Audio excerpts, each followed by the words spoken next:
फारबिसगंज से सहरसा, वह भी ट्रेन बहुत जल्दी हम लोग अगले साल 1-1.5 महीना के अंदर हम चलाने जा रहे हैं। पूर्वोत्तर सीमांत रेलवे के जोगबनी कटिहार रेलखंड पर जो विद्युतीकरण का कार्य है वो काफ़ी तीव्र गति से चल रहा है। लगता है कि आने वाले कुछ महीनों में ही यह ट्रेन चलने लगेगी।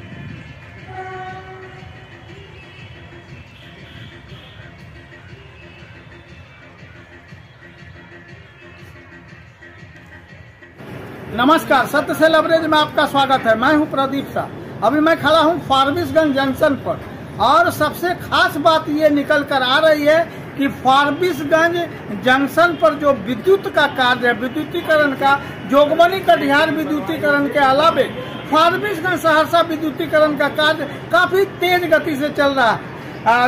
अगर औपचारिक रूप से बात तो कोई नहीं करते, लेकिन अनौपचारिक रूप से अगर कहें तो बहुत ही जल्द फारबिसगंज यानी जोगबनी कटिहार सेक्शन के अलावे फारबिसगंज और सहरसा सेक्शन पर ये जो ट्रेन है विद्युतीकरण का कार्य पूरा होने के साथ ट्रेन भी प्रारंभ हो सकता है। ऐसे अटकलों का बाजार गर्म है, लेकिन जो कार्य हो रहा है ये चलिए दिखाते हैं कि पूर्वोत्तर सीमांत रेलवे के जो यह फारबिसगंज जंक्शन है, इस जंक्शन पर अभी शाम के 5:09 हो रहे हैं।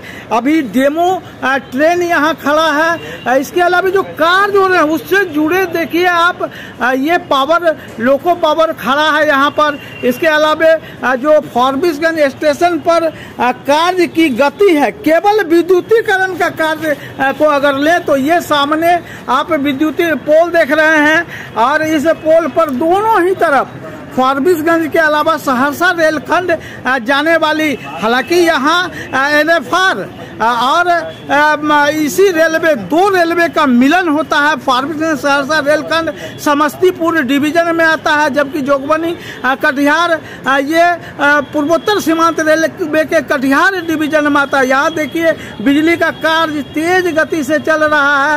इसके अलावा आप वहाँ देखिए सामने जो ये देख रहे हैं आप, वो अलाइनमेंट और पावर गिट्टी पैकिंग का मशीन है। तो जो ट्रेन की पटरी है उसको सीधा करने के लिए भी मशीन है यहाँ लगा हुआ।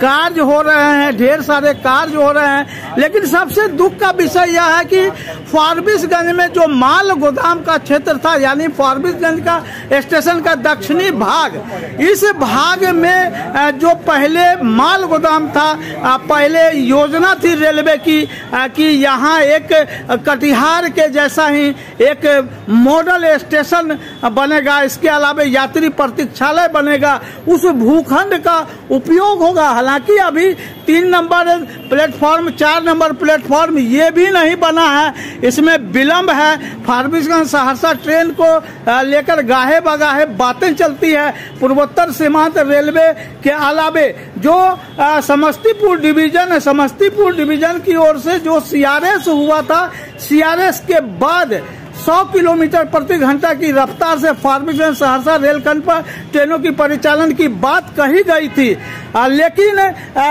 CRS के बाद जो समस्तीपुर डिवीजन ने रेलवे बोर्ड से 2 ट्रेन की मांग की, जो अभी फिलहाल फारबिसगंज सहरसा से ललितग्राम के बीच चलती है, उसका एक्सटेंशन फारबिसगंज तक। इसके अलावा फारबिसगंज से दरभंगा एक और ट्रेन की मांग की गई थी। हालांकि अभी तक आधिकारिक रूप से अप्रूवल मिलने की बात सामने नहीं आ रही है, लेकिन अब ऑफ द रिकॉर्ड लोग बताते हैं कि समस्तीपुर डिवीजन को यह रेलवे बोर्ड का अप्रूवल मिल चुका है। लेकिन सत्य से लबरेज जो आपको दिखाना चाह रहे, ये सामने देखिए, ये रेलवे की जमीन है फारबिसगंज जंक्शन पर। बड़े पैमाने पर ज्योति सिनेमा से लेकर के ये खाली क्षेत्र है और यहाँ कभी माल गोदाम हुआ करता जिसे तोड़ दिया गया था। पूर्व में जब जीएम थे तो तत्कालीन जीएम और ये इसके अलावा डीआरएम कटिहार ने उस वक्त इन खाली स्थानों पर मॉडल स्टेशन फारबिसगंज सहरसा के बाबत मॉडल स्टेशन बनाने की बात सिटीजन काउंसिल को बताई थी। फारबिसगंज में स्टेशन पर एक इसका डेमो हुआ था, एक नक्शा बना था। इन खाली जगहों पर यात्री प्रतीक्षालय बनने की बात हुई थी। ढेर सारे कार्य यहाँ पर आरपीएफ बैरक, जीआरपी बैरक थाने की बात हो चुकी। फारबिसगंज सहरसा रेलखंड जब प्रारंभ हो जाएगा तो यहाँ यात्री ट्रेनों की और पैसेंजर दूर दराज के ट्रेनों की भारी पैमाने पर आमद रफत होगी। ऐसे में सुरक्षा भी एक महत्वपूर्ण मुद्दा रहेगा और यात्री प्रतीक्षालय भी। तो इस संबंध में जो जानकार हैं विनोद सरावगी, इसके अलावे जो बछराज राखेचा है, अन्य लोग, शाहजहां साहब, इन लोगों ने बताया है सत्य से लबरेज को कि 6 करोड़ रुपया का प्रस्ताव था। आखिर इस प्रस्तावित योजना को किस कारण से, किस साजिश के तहत गताल खाने में फेंक दिया गया है? इस खाली भूमि का क्या उपयोग होगा? वर्तमान में फारबिसगंज सहरसा रेलखंड को प्रारंभ करने की कवायद चल रही है, लेकिन इन खाली भूखंडों का भी उपयोग होना चाहिए। पूर्व में जो योजना बनी थी आखिर फाइलों में सिसकियां ले रही है। इस मामले में लोगों का गुस्सा पनप रहा है। धीरे धीरे लोग जागरूक होते जा रहे हैं कि आखिर फारबिसगंज स्टेशन के बाहर इस तरफ, दूसरी तरफ पुराने बस स्टैंड के तरफ जो खाली भूखंड है उसका क्या उपयोग होगा। तो खबरें जो छन कर आ रही है उसके मुताबिक फारबिसगंज सहरसा रेलखंड पर ट्रेनें तो प्रारंभ होगी, लेकिन रेलवे बोर्ड के सहमति के बाद, उनके अनुमति के बाद, अप्रूवल मिलने के बाद। सत्य से लबरेज के लिए मैं प्रदीप शाह।